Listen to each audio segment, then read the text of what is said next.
again, in the interest of time, I'm giving you the data. So the data is already in there in a Google Sheet, right?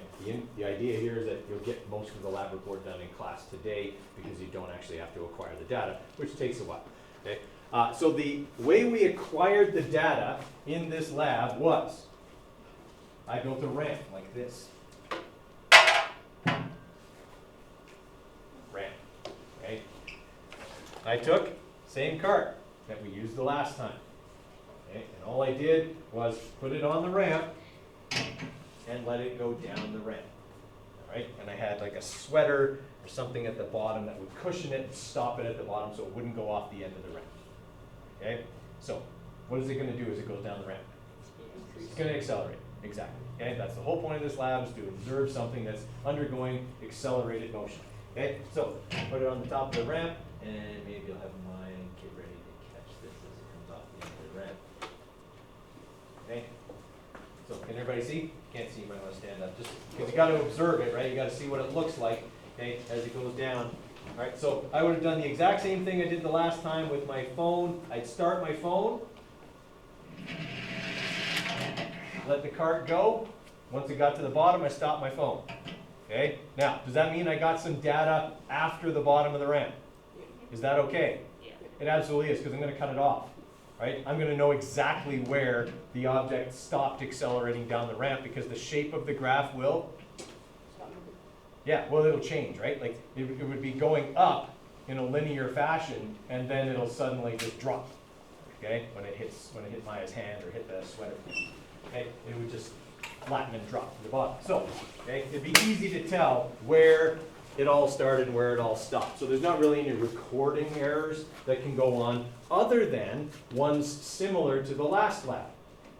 That track, while better than just going along the floor, could still have, some slippage, friction, all those kind of things that could affect the acceleration of the cart. They're all things we want to keep in mind. Okay, so problem we're investigating on this lab. The change in velocity of an object measured over time tells us acceleration.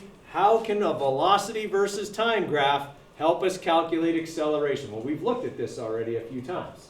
Okay, but that's what we're confirming today. So our variables. Our variables are similar to the last lab. Okay? I'm making a velocity versus time graph. Time will go on the x-axis. Velocity will go on the y-axis. Okay? Because once again, as the experimenter, I am going to determine the length of time that the object accelerates for.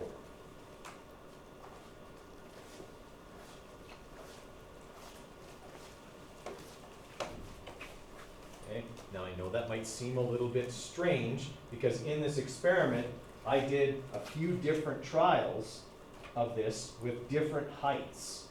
Okay, that's not the manipulated variable again, okay? But I did a few just so we get different lines. But the steeper this thing gets, the faster it goes down, right? So would it take less time for steeper? Yeah. It would, but I'm only graphing the same amount of time anyway. Okay, we'll choose that once we get into the data. We'll select how much time we're going to actually graph for each cart. Okay.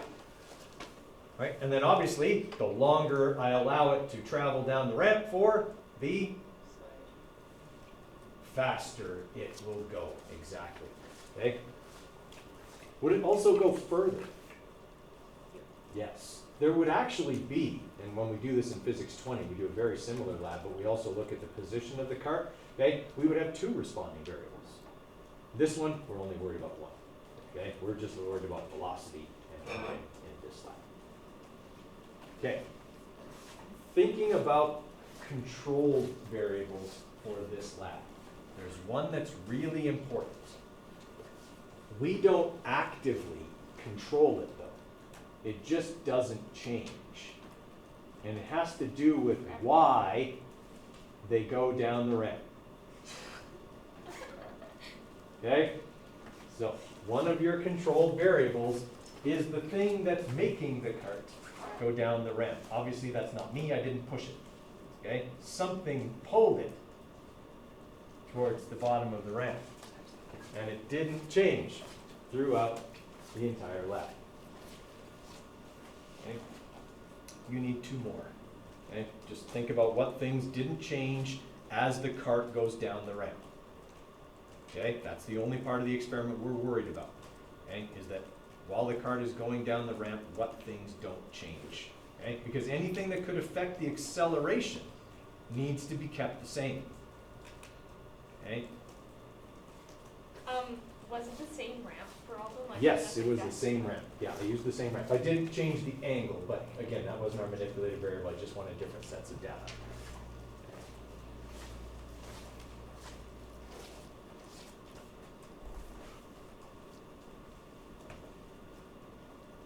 Okay. Would the acceleration of the cart change as it goes down the ramp?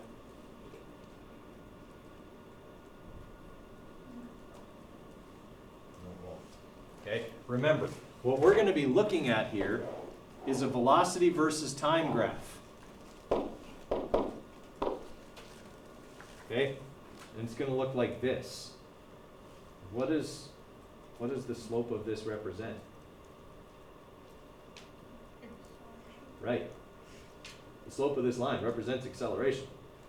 Spoiler alert, that's going to be really important for this lap. Okay? Does the slope change? It doesn't. Okay? The rate of acceleration is constant. The only thing that could change it would be if I, halfway down the ramp, lifted the ramp up. Okay? Then it would accelerate faster, but I didn't do that. The ramp stayed the same. Okay? So that kept the acceleration constant. Constant all the way to the bottom. Okay. So, for our hypothesis, I just gave you like a big juicy hint for the hypothesis here, right? What I want in your hypothesis is this. In the if part, I want you to define acceleration. If acceleration is this, okay, you tell me what acceleration is. Okay?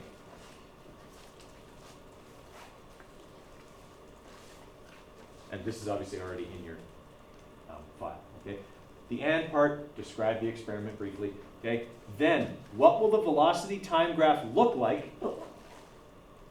And how can the velocity time graph calculate acceleration? I might have also spoiled that. Okay, so you've got a pretty good idea what to put in your hypothesis.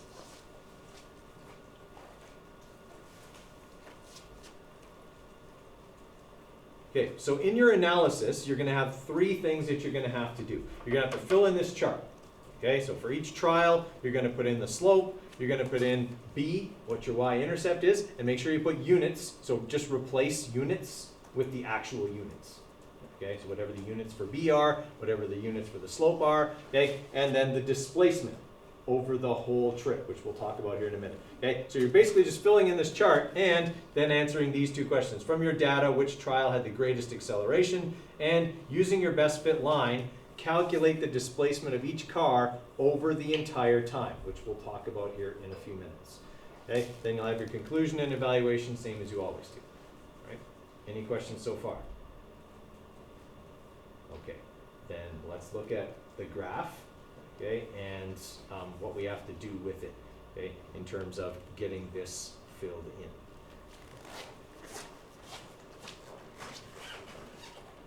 Okay, so we go to our lab, and we go into Google Sheets. Okay, so we got, everybody's got this data file here in Google Sheets. Okay, just open that up.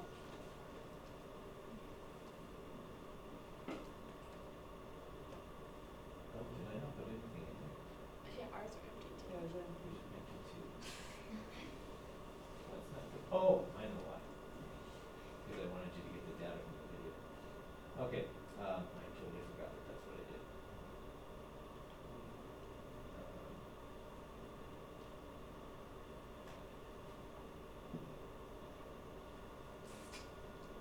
Hang on, I put the wrong data file. All right, so we don't actually need this Google Sheet file, so you can just exit. Okay, just take it right out of there. You're not going to need it. Okay. And what we're going to do is open up this one and make a copy for ourselves.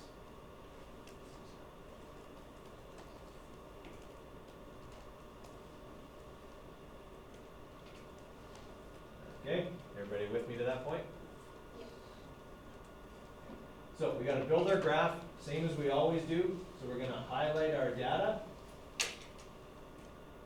Okay, and you can see that for all of them, the data only goes to 1.35 seconds, okay? And I built it that way so that everyone would have the same amount of time.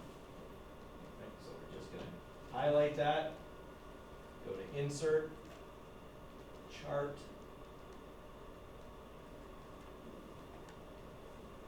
Okay, Google Sheets does its usual bad guessing. We want to scroll down till we get to scatter plot.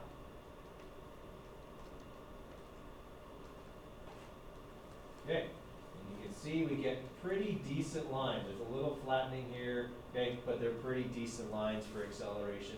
Okay, not nearly as many points as we had for the position versus time lapse. You can actually see the individual points on this one. Okay, we do have a little bit of work to do in that there's no label over here on the y-axis and our title is weird. Okay, so we'll go to Customize and we'll fix that.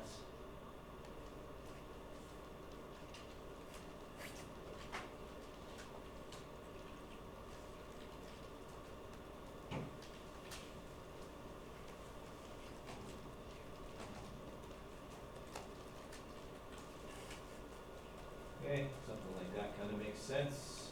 And we gotta put a vertical axis title on there. It'll be velocity in meters per second.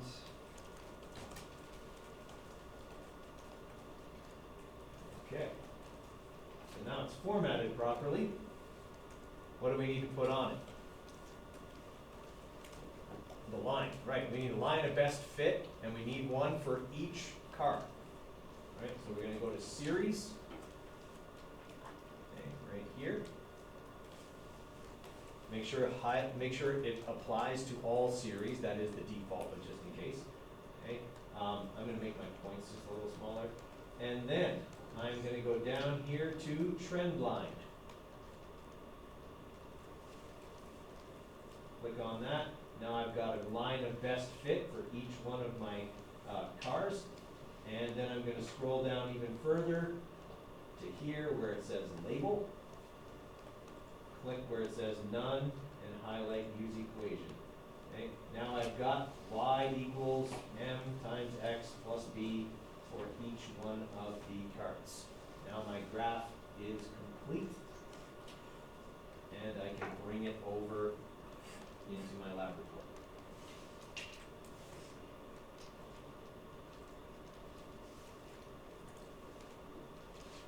Which I don't even have open yet.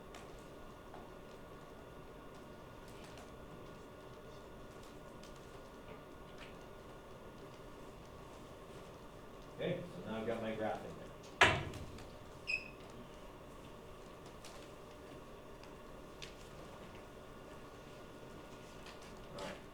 Now, in order to do this, in order to do the analysis, obviously doing the slope and b, that's pretty straightforward. You've got those numbers already in the equation. You just have to get the right units in there. Okay, but for doing the displacement, okay, we're going to just kind of quickly talk about what that's going to look like here.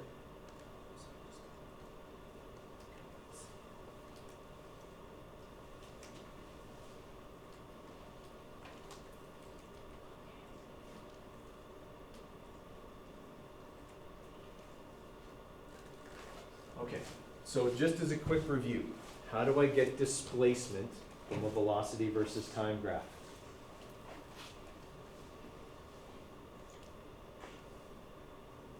Find the area. Right, find the area between the line and the x-axis because that'll tell us average velocity times time. All right, so if I'm looking at my blue line, how many shapes am I looking at? 2 shapes. Okay, so I'm going to have a triangle and a rectangle. Right?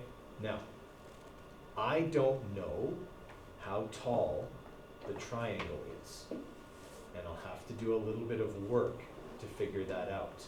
Okay? What's my base going to be? What's that? That'll be the height of my rectangle. Yeah, 6.319 will be the height of my rectangle, because that's where it starts, right? But my base is x. So in order to get that, I need to go back to here. Okay. How long do all these run for? Okay, so what's my base? 1.35 seconds for all of them. Okay, the base is 1.35 for everything, every cart, every triangle, every rectangle, right? But what we don't know is how tall the triangle is. So we do have to calculate that. Okay, that means I've got to calculate y when x is 1.35.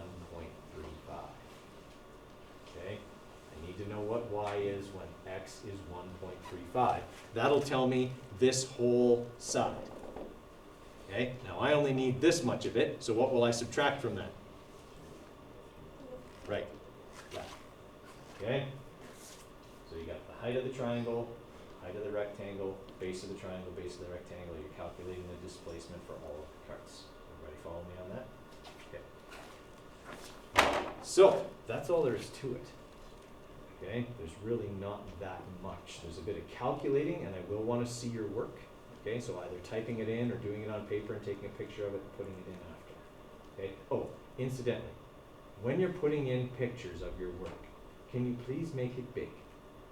I had a number of people who included pictures of their work, and I was like, and I had to turn my head because they were put in the wrong way. Okay, and then I realized, what are you doing? And I like would turn them myself in your file. But it'd be really nice if I didn't have to do that. Okay, so just put them in oriented the right way and big. Okay, make them really big so I can see. Because I'm old, and my eyes aren't as good as they used to be. Okay. All right, questions on what we're doing? Okay, get to it. You got almost. Well, you got till 10:03. Okay, you got like 45 minutes. Sorry, do we have to calculate?